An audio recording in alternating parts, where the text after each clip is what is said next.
The Biden administration officially facing a legal challenge over vaccine mandates. Arizona on Tuesday becoming the first state in the nation to file a lawsuit in federal court. The news comes as recent polls show the public may be losing faith in the administration's ability to handle the pandemic.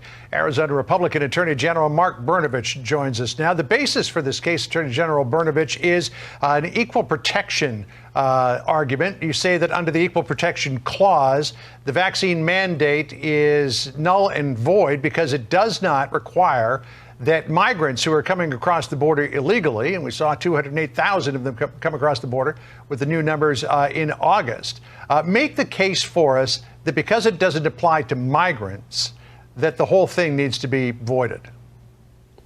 Well, thank you for having me on, John. And it's quite frankly as simple as this. I don't think we can have any sort of serious discussion on COVID that doesn't begin with talking about what's going on our border. I think it demonstrates the hypocrisy of the Biden administration, where they're completely ignoring that problem, which we know has a great effect on us. And then literally what they've done is they've said if you're a non-citizen, you have the option whether to take the vaccine or not. But if you're a U.S. citizen, you're going to be required to take the vaccine. And so that clearly violates the Equal Protection Clause. But secondly, I think it's just really important to emphasize, John, is that if you read our lawsuit, we also make the case that the president himself does not have any power anywhere in the Constitution, especially when you consider the 9th and 10th Amendments, to mandate anybody anywhere should get the vaccine. So from Jump Street, our position is that this is an unconstitutional exercise of police powers the president doesn't have. And furthermore, even if he could, he's doing it in such a way that's completely contrary to the Constitution, where he gives people that are here illegally a pass, an option whether to take it, but then he's forcing U.S. citizens to get the vaccine, which I just think shows the complete hypocrisy and contradictions within the Biden administration. On that particular point, paragraph 12 of the lawsuit, you remind the courts, quote, under our Constitution, the president is not a king who can exercise this sort of unbridled power unilaterally, and even George III wouldn't have dreamed that he could enact such sweeping policies by royal decree alone. You claim in the lawsuit that the vaccine mandate is just one of a greater series of constitutionally inappropriate actions. John, there's a case literally right now in the Fifth Circuit where the Fifth Circuit enjoined and stopped the Biden administration from halting deportations. This is one of the lawsuits I have, and also with Texas, where we've said that the federal law says they have to deport people that have deportation orders. They weren't doing it. There is a series of lawless actions. There's this attempt to concentrate power, and whether it's nationalizing our elections, whether it's these massive tax bills that are boondoggles for, left-wing green energy causes, we've seen this attempt to consolidate power in D.C. And I would submit to you, and what we talk about is the fact the federal government doesn't have this power. You have these enablers in Congress allowing Biden to do it, and it's clearly contradictory to the Constitution, and it's something I think that's unprecedented. We haven't seen. Think about this, John, this notion that the federal government, the president, one person can order you to inject something in your body. And regardless of what you think about the vaccine is good or bad or whatever, it doesn't matter. It's that principle that the federal government, one man, one person, cannot take control over your body and tell you what you have to put inside of it. So these are really fundamental principles that we're fighting for right now. And I hope folks see that. I worry about the politicization of all this issue with the Biden administration, but I'm going to keep fighting. I'm going to keep fighting, John.